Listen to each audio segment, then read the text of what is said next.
Welcome to this deep dive. We are devoting our time today to an exhaustive examination of the 8th university lecture delivered by Professor Wojan Eschenk. And our mission here is to unpack a highly structural, comprehensive proposal for completely redesigning how a state functions. Right, shifting away from what we consider traditional centralized political. Exactly. Moving toward what the professor terms the programmatic state. Okay, let's unpack this. The sources we are drawing from today are not your usual political discourse. We aren't evaluating arguments about finding better politicians. We're hoping for some moral awakening in leadership. Right. And we aren't debating the ideological merits of the left versus the right. Instead, Professor Eschenk's lecture approaches civic governance almost strictly through the lens of systems engineering. If we connect this to the bigger picture, we have to acknowledge the prevailing sentiment in modern democracies. I mean, we live in an era where citizens across the globe often feel profoundly disconnected from the mechanics of their own governments. Especially regarding where their tax contributions actually go. Precisely. You pay into this massive centralized system, and the output feels entirely opaque. You might observe crumbling local infrastructure, while at the same time reading about multi-billion-dollar state contracts that just seem to materialize out of nowhere. It breeds a lot of cynicism. It does, and the professor's lecture attempts to solve this alienation not with minor policy tweaks, but by fundamentally redesigning the structural architecture of the state itself. He proposes radical changes to regional mapping, to parliamentary representation, and most notably, to the very nature of public taxation and procurement. Because the underlying philosophy here is that a robust system needs negative feedback loops built directly into its code. Mechanisms that naturally correct imbalances and deter abuse, rather than relying on the fragile assumption of good faith from individuals in power. So to guide you through this complex architecture, we are going to trace the logical flow of the professor's blueprint. We will begin by looking at the physical geography of the state, how the map itself is redrawn. Which is a fascinating starting point. Yeah, from there we will transition into the legislative branch, exploring a parliament that represents your actual profession rather than just your zip code.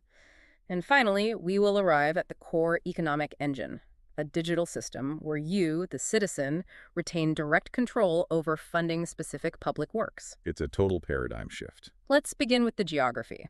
Professor Eschenk's starts by outlining a structural mathematical solution to regional inequality and the historical threat of separatism. To accomplish this, he redefines the legal concepts of a province and a city. And the specific demographic criteria outlined in the lecture are highly precise. For a region to be officially administered as a province, it has to maintain a population of between 400,000 and 1.5 million people. But there is a strict mathematical rule attached to this, right? Yes. A province absolutely cannot contain any single city with a population exceeding 150,000 residents within its borders. So the moment a city hits that 150,000 threshold, what happens? It is automatically legally severed from the surrounding province. It gets elevated to a distinct, co-equal administrative entity, simply termed a city. I want to pause and test the robustness of this idea because, well, it sounds counterintuitive at first glance. It does. Traditionally, a province prides itself on its major urban centers. They are the economic engines. Why would a state mandate the surgical removal of a province's most populated hub? It is entirely about the deliberate separation of competing economic interests. The professor uses a specific geographical example from the source material, the city of Novi Sad, and the surrounding province of Vojvodina. Okay. Novi Sad is a major, rapidly developing urban center, well over that 150,000 threshold. Under the current system, the representatives from Novi Sad and the representatives from the rural agricultural municipalities of Vojvodina all sit in the same regional assembly. And they have to share a single regional budget. Exactly. Which creates an inevitable bottleneck. Yes. You have rural representatives fighting for agricultural subsidies, farming equipment grants, while the urban representatives are demanding capital for IT infrastructure and mass transit. They are trapped in a zero-sum budgetary tug-of-war.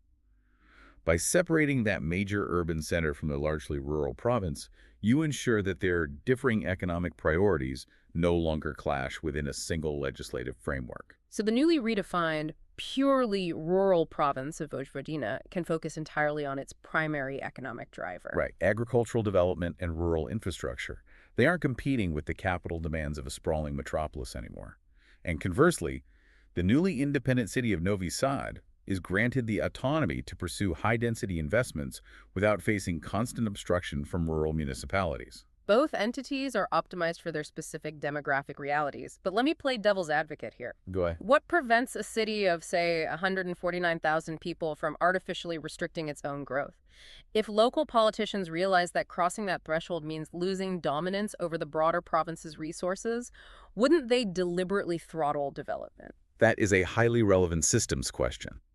However, the economic incentives within the programmatic state, which we'll explore deeply when we discuss taxation, make that kind of stagnation practically impossible. Because citizens direct their own tax funds. Exactly. If a local government attempts to choke housing or business development, the citizens will simply route their tax capital elsewhere. The local politicians would face severe economic decay.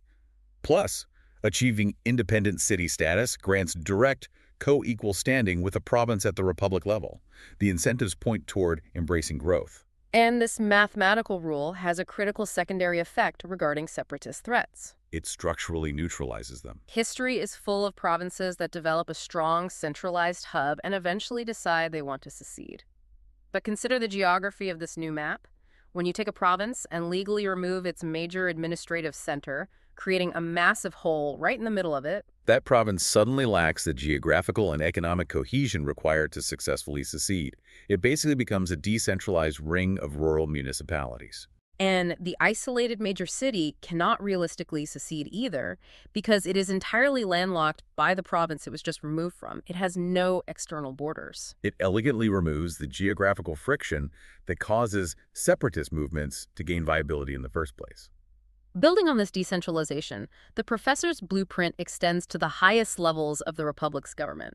He envisions an optimal setup for a country the size of Serbia to consist of roughly 3 major provinces and 4 major cities. Based on current metrics, those 4 cities would likely be Belgrade, Novi Sad, Nisha, and Kragujevac. And they wouldn't just be equal in administrative status, they would fundamentally share the power of the central state. By physically decentralizing the 4 branches of government across them. Right. The executive branch might be seated in Novi Sad, the legislative branch in Belgrade, the judicial branch in Kragujevac. And there is a distinct 4th branch mentioned in the lecture, the control branch. Yes, dedicated entirely to auditing and anti-corruption oversight.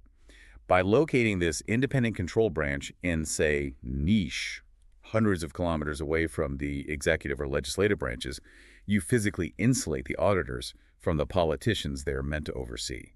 You break up that cozy, centralized culture that often breeds systemic corruption.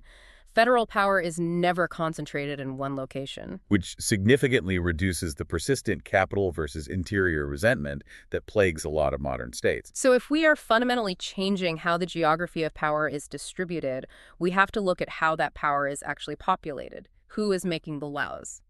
This brings us to the structure of the legislative branch and what the professor outlines as the interest-based parliament. We're moving entirely beyond geography now. The lecture proposes a bicameral concept applied within a single assembly. Half of the parliament continues to be elected territorially based on where you reside, but the other half is elected through 85 interest communities. Every single citizen, upon reaching voting age, registers with one of these specific communities based on their actual profession or demographic status. So, healthcare workers, farmers, pensioners, or students. Exactly. The premise is that specific professional needs must be addressed directly by experts in those fields within the assembly itself. Because in a modern economy, people are often much more deeply engaged with issues affecting their livelihoods than abstract geographical politics. Right. If you are a research scientist, your professional reality, your funding regulatory environment might be entirely ignored by a local municipal politician. But in this system, a farmer voting within the agricultural interest community elects a representative specifically focused on agricultural policy. It injects targeted expertise directly into the legislative process. But human lives are complex. What happens when a citizen's identity overlaps? Suppose I am a retired individual who also operates a small family farm. The lecture implies a system of primary affiliation. You evaluate your own life and choose the single community that most profoundly impacts your current reality. If your primary concern is crop subsidies, you register with the agricultural producers. If it's the pension fund, you register as a pensioner. So the agricultural community has dedicated voting seats at the table to negotiate laws directly impacting them. They aren't relying on a generalist who might not know the difference between winter wheat and soybeans. Think of it like a highly functional corporate board. It doesn't just consist of generalists. It has directors representing finance, operations, legal. This ensures actual practitioners possess hard legislative power. So we have redrawn the physical map and restructured Parliament. But laws and administrative boundaries are meaningless without the engine that actually powers the state, the money. And here's where it gets really interesting. Yes, the complete dismantling of the traditional treasury. To understand this, we have to define the problem with the current paradigm. Right now, citizens pay income taxes into a central state treasury. That treasury functions as a colossal black box, The funds are pooled together into an opaque void. and a relatively small group of politicians decide how to distribute it. This creates a severe principal-agent problem. Because you, the citizen, have entirely lost control over how your agents spend your money. You might want your local hospital upgraded, but your tax money gets diverted to a controversial vanity project hundreds of miles away. Professor Cenk destroys this black box model. In his system, the central state budget is strictly limited to fixed, mathematically predictable costs. The non-negotiable expenses. Salaries for civil servants, basic infrastructure maintenance, debt repayment. And an emergency reserve for true crises, which requires strict supermajority approval to access. The key takeaway is that the central state no longer holds a massive, discretionary pool of money. Which leads to the revolutionary shift, the personal tax account. If the central state isn't collecting that discretionary revenue, your income tax goes into your own personal digital tax bank account. Now, to be clear, this is still legally public money. You cannot use it to pay your mortgage, but you retain absolute granular control over exactly where your specific public contribution is spent. Why is this necessary? The professor talks about the end-of-year spending panic. Yes, it's a globally documented phenomenon. Government agencies realize in late November they have unspent funds. Because of the use-it-or-lose-it nature of centralized budgeting, they frantically burn through cash on luxury office furniture or pointless studies just so their budget isn't slashed the next year. It mechanically incentivizes staggering waste. By entirely removing that central black box and placing allocation power directly into the hands of citizens, this artificial spending cycle is completely eradicated. There is no bureaucracy desperately trying to burn through your money. Because you possess it. But how does this function practically? We are talking about managing microtransactions of millions of citizens. How do we transition from an account to actually building a school? That introduces the operational phase. Voting with your wallet. The process begins with a proposal. Politicians or groups of citizens can conceptualize public works, which are formally categorized as programs. So a program could be paving a local street, buying an MRI machine, or building a high-speed rail line. Once a program is officially proposed and priced, it is uploaded onto a centralized, secure, digital state portal. Which functions somewhat like a civic investment platform. Exactly. You log in, review the options, and digitally assign funds from your personal tax account to the specific programs you genuinely want to see realized. But there are parameters. The lecture outlines a set time frame, say a 3-month window, to allocate those funds. Yes, if you fail to allocate within that window, the money defaults back into the state's fixed budget to pay down national debt. The system requires active participation and penalizes apathy.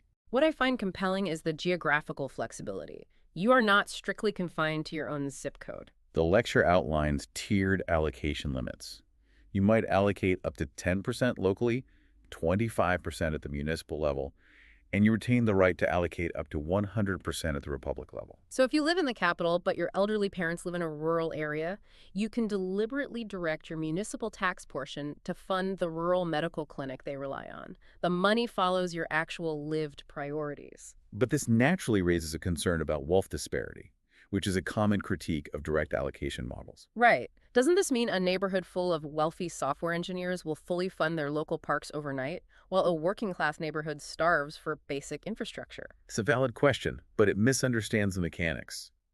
First, the wealthy engineer is legally capped at that 10% local tier. The vast majority of their tax revenue must be deployed for broader infrastructure. Second, the system introduces a strict funding goal mechanic. Every program operates like a public crowdfunding campaign with a hard price tag. Exactly. The program must hit 100% of its required funding goal within the set time frame. If a municipal center needs $5 million and only raises $2 million after 3 months, It is officially canceled. and this is vital, The money citizens pledged to that failing project is immediately returned to their personal tax accounts to be reallocated. Public money is never tied up indefinitely. And regarding wealth disparity, a working-class neighborhood proposing a critical project isn't limited to their own residents' taxes. The portal is open. Anyone in the province can choose to fund it based on its civic value. The professor also introduces small, non-monetary beneficences to encourage participation. Right, not cash kickbacks, but civic perks, like a 10% discount on tolls for a road you helped fund, or prioritized appointment scheduling for an MRI machine you helped purchase. It introduces a mild gamification aspect. Ah. Now, for those who lack the time or technical savvy to manage this, the system allows for certified civic brokers. You pay a small fee, outline your general priorities, and they manage the micro-allocations on your behalf. You always retain sovereignty, but you can outsource the labor. This massive level of control brings us to the most persistent problem in public works: corruption. How does this system stop a politician from proposing vastly overpriced projects? This is where the programmatic state acts as a hardened anti-corruption engine. If a local mayor wants to funnel public money to his brother-in-law's construction firm, what stops him from proposing a $50 million street paving project that should only cost 10? Under the current system, the public only finds out about the inflated contract years later. The portal reverses that timeline. Before a program can even be legally listed, rigorous preliminary public bids must be completed. So the exact proposed price tag from the winning bidder is hard-coded into the proposal. Yes. When you log into the portal, you are looking at the legally binding cost based on an actual market bid. Which introduces the ultimate safeguard: the public veto. The psychological shift here is profound. If a mayor tries to list a project at 3 times the normal cost, citizens simply will not allocate their hard-earned money to it. They see the absurd price tag and scroll past it. The corrupt project simply starves to death on the portal due to lack of funding. But corruption is adaptable. What if they list the initial proposal at a reasonable price, get it fully funded, and then initiate a massive cost overrun during construction? The classic bait and switch. Arguably the most notorious source of global public sector corruption. How does the portal handle a half-built project that suddenly demands more money? With strict, inescapable financial liabilities. The portal documentation states explicitly who bears the risk of an overrun up to a threshold of 10%. If the cost is slightly higher, the citizens do not pay a single cent more. The proposers or contractors are financially liable for covering that difference. Yes. The taxpayer is completely insulated. Now, if the overrun exceeds 10%, it triggers an immediate hard stop.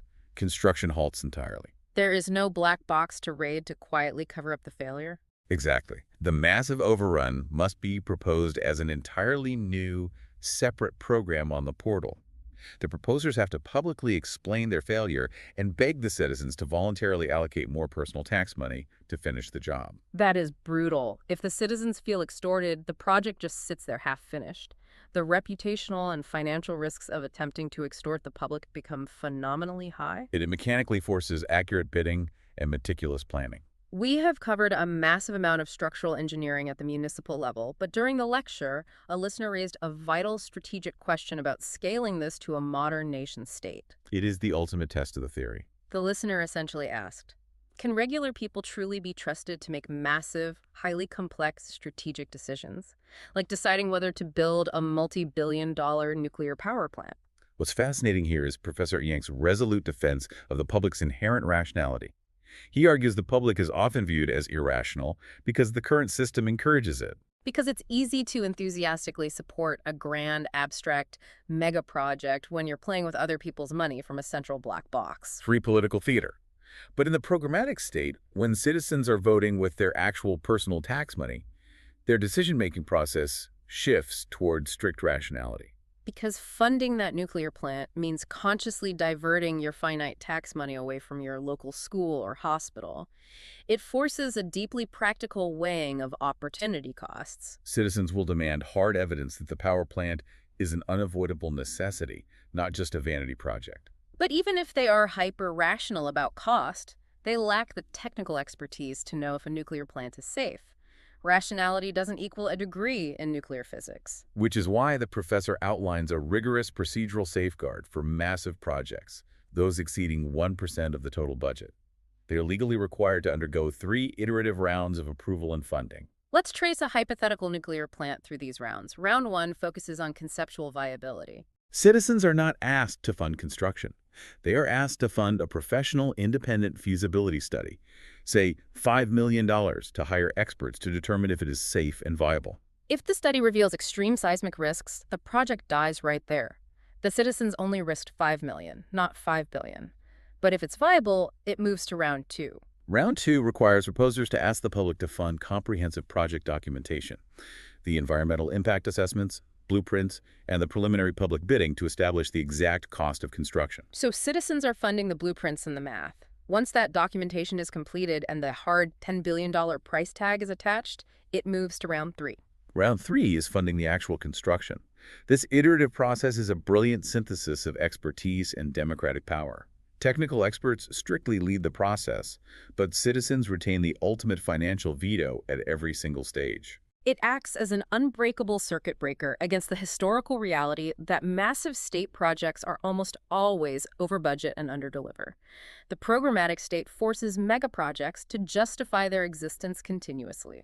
We have spent this time detailing a system of algorithmic transparency and direct citizen funding. And as we conclude, I want to leave you with a final philosophical thought to ponder. Please do. Consider the anxiety you feel when reading the news about government spending today.